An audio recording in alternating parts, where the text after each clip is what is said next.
ഇപ്പോഴും ഇൻക്ലൂസീവായി ചിന്തിക്കുക എന്ന് പറയുന്നത് ഇവർക്ക് സാധിക്കുന്നില്ല. അതെന്താണെന്ന് എനിക്കറിയില്ല.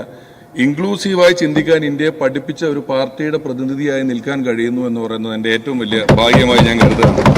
കാരണം പലരും ചോദിച്ചു എന്തുകൊണ്ടാണ് കോൺഗ്രസ് എന്ന് പറയുന്ന ഒരു പാർട്ടിയിലേക്ക് വരുന്നത് എന്ന്. കാരണം ഇന്ത്യക്ക് സ്വാതന്ത്ര്യം കിട്ടുന്നത് 200 കൊല്ലത്തെ ബ്രിട്ടീഷിന്റെ ഭരണം കഴിഞ്ഞിട്ടാണ്. സ്വാതന്ത്ര്യം കിട്ടുന്ന സമയത്ത് ഇന്ത്യയുടെ വിദ്യാഭ്യാസത്തിന്റെ ശതമാനം 12%. ലിറ്ററസി 12%. മനുഷ്യന്റെ ശരാശരി ആയുസ്, ഇന്ത്യക്കാരന്റെ ആയുസ് 35 വയസ്സാണ്. കമ്മ്യൂണിക്കേഷന് യാതൊരുവിധ മാർഗങ്ങളുമില്ല. റേഡിയോ പോലും ഒരു ഗ്രാമങ്ങളിലില്ല. ഭാഷയില്ല, വിദ്യാഭ്യാസമില്ല. മലേറിയയും കോളറയും പോലെയുള്ള വലിയ വലിയ അസുഖങ്ങൾ പിടിച്ചിരിക്കുന്നു.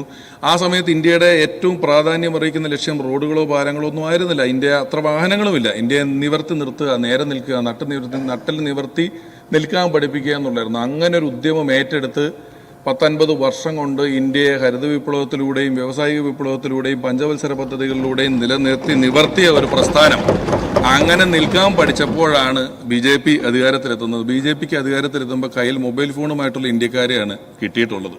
200 വർഷം ബ്രിട്ടീഷ് ഭരിച്ച ഇന്ത്യ കോൺഗ്രസിനും 54 വർഷം കോൺഗ്രസ് ഭരിച്ച ഇന്ത്യ BJPക്കും കിട്ടിയതുകൊണ്ടാണ് ഇപ്പോൾ ഈ 10 കൊല്ലത്തിന് മുമ്പ് എന്താണ് ഇവരുണ്ടാക്കിയതെന്നുള്ള ഒരു ചോദ്യം എപ്പോഴും കാണാൻ സാധിക്കുന്നത്.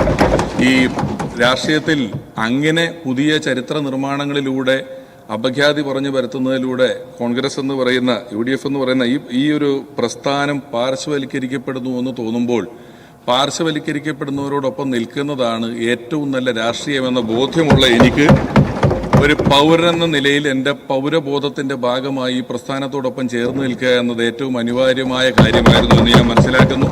അങ്ങനെ ഏറ്റവും അനിവാര്യമായ ഒരു പൗരന്റെ കടമ ചെയ്തുകൊണ്ടാണ് ഇത്തവണ കേരളത്തിലെ ഓരോ ജനങ്ങളും നമ്മുടെ പാർട്ടിയെ പാർശ്വവൽക്കരിക്കപ്പെടുന്ന നമ്മളോടൊപ്പം ചേർന്ന് നിന്നതും നമ്മളിന്ന് മുഖ്യധാരയിലേക്ക് ഏറ്റവും സജീവമായി തിരിച്ചു വന്നിട്ടുള്ളതും.